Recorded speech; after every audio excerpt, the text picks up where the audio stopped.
વરસાદમાં ગરમા ગરમ ખાવાની મજા પડે એવા મિક્સ ભજીયા આપણે એક જ બેટરમાંથી 3 રીતના અલગ અલગ ભજીયા બનાવીશું.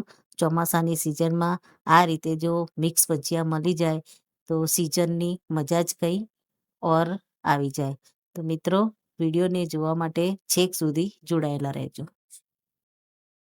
નમસ્તે મિત્રો, સ્વાગત છે તમારું મારા આજના નવા વિડીયોમાં. મિત્રો, ચોમાસાની સિઝન શરૂ થઈ ગઈ છે. દરેકના ઘરે ભજીયા બનતા હોય અને ગુજરાતીઓને તો ખૂબ ભાવતા પણ હોય છે. તો મિત્રો, આજે આપણે બનાવીશું મિક્સ ભજીયા. તો એના માટે આપણે લોટ લીધો છે. લોટને આપણે ચાળીને લીધો છે. તો સૌથી પહેલાં આપણે આમાં મસાલા કરી દઈશું. તો લોટમાં સૌથી પહેલાં આપણે ટેસ્ટ મુજબ મીઠું એડ કરી દઈશું. ત્યારબાદ મિત્રો, મીઠું એડ કર્યા પછી આપણે એમાં થોડો અજમો મસળી અને આપણે એડ કરી દઈશું. ત્યારબાદ થોડી આપણે કસૂરી મેથી પણ આ રીતે મસળી અને આપણે આમાં એડ કરી દઈશું, ફ્લેવર સારો આવે એના માટે. હવે બીજા આપણે રેગ્યુલર મસાલા એમાં કરીશું. તો ધાણા જીરું પાવડર લઈ લઈશું આપણે. થોડી આપણે હળદર એડ કરી દઈશું. કશ્મીરી લાલ મરચું આપણે થોડું એડ કરીશું અને તીખું મરચું આપણે લઈશું ચમચી જેટલું. જો તમે તીખું ઓછું ખાતા હોય તો મરચું એકદમ મોળું તમારે વાપરવાનું. એમાં આપણે થોડી સૂજી એડ કરીશું. 2 ચમચી જેટલી આપણે આમાં સૂજી એડ કરીશું, જેથી ઉપરનું જે લેયર છે એ થોડું ક્રિસ્પી થાય. હવે લોટમાં આપણે પાણી એડ કરી અને લોટને સારી રીતે મસ્ત એવું બેટર બનાવી દઈશું. થોડું મસાલા સાથે મિક્સ કરી દઈશું. થોડું થોડું પાણી એડ કરી અને મીડિયમ એવું બેટર રેડી કરી દઈશું. મિત્રો, સરસ એવું બેટર આપણે રેડી કરી દીધું છે. ભજીયા થોડા ફૂલે અને સોફ્ટ થાય એના માટે આપણે થોડું સોડા એડ કરી દઈશું. ઉપરથી ક્રિસ્પી અને અંદરથી થોડું પાણી એડ કરી અને બરાબર આને ફેટી લઈશું. હવે આને આપણે સાઈડમાં મૂકી દઈએ. મિત્રો, આપણે મરચાં, બટેકા અને ડુંગળીના બનાવવાના છીએ. તો મરચાંને આપણે આ રીતે 2 ભાગમાં કટ કરી લીધા છે. મરચાંને આપણે બેટરમાં ડીપ કરી અને ડુંગળી, બટેકા બધું આપણે ડીપ કરી અને આને અલગ અલગ ભજીયા બનાવીશું. તો તેલને ગરમ કરવા મૂકી દઈએ. મિત્રો, સૌથી પહેલાં આપણે બટાકાને ખીરામાં ડીપ કરી બેટરમાં અને બટેકાના પહેલાં તો બનાવી દઈશું.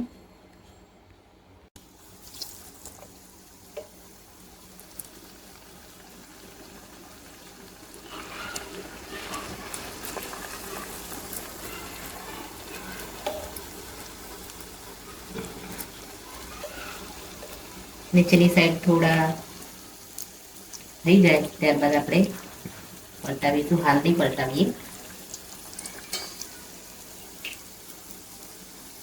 આ રીતે થોડા થોડા આપણે એડ કરી અને એને તળતા રહીશું.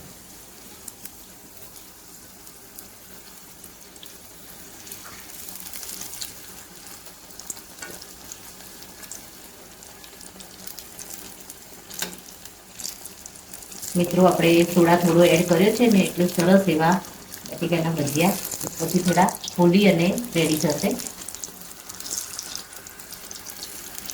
અને થોડા સૂજી એડ કરી છે એટલે મસ્ત એવા ક્રિસ્પી તૈયાર થશે. બસ આ થઈ ગયા છે બંને સાઈડથી અને આપણે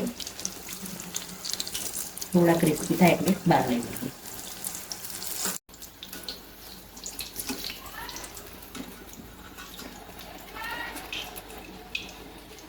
હવે આપણે આ જ રીતે મરચાંના પણ તળી લઈએ.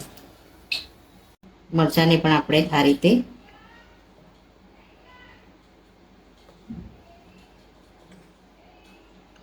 તેલમાં એડ કરી દઈશું.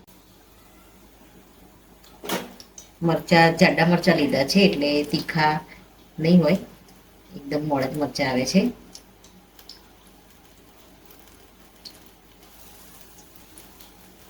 આ રીતે તમે કટિંગ કરી અને પછી મરચાંને આમાં ડીપ કરી અને તળશો તો મરચાં મોડા પણ નહીં લાગે અને છેક અંદર સુધી બેટર પણ બેસનનું લાગી જશે.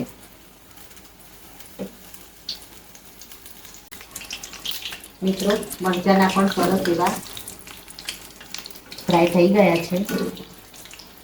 આને પણ આપણે બહાર લઈ અને આ જ રીતે ડુંગળીના પણ ફ્રાય કરી લઈએ. મિત્રો ડુંગળીવાળા પણ આપણે આ રીતે જ ડુંગળીમાં આપણે થોડા કાચા પાકા જ કરીશું. ત્યારબાદ એને બહાર કાઢી અને થોડા ઠંડા થાય એટલે એને વાટકી કે ગ્લાસની મદદથી થોડા ચપટા કરી અને ફરીથી એને તળીશું તો સરસ એવો ડુંગળીની ટિક્કી જેવો ટેસ્ટ આવી જશે. એ ઝીણી ઝીણી ડુંગળી કાપી અને બનાવવાની ઝંઝટ વગર જ સરસ એવી ડુંગળીની ટિક્કી પણ તૈયાર આમાંથી જ થઈ જશે.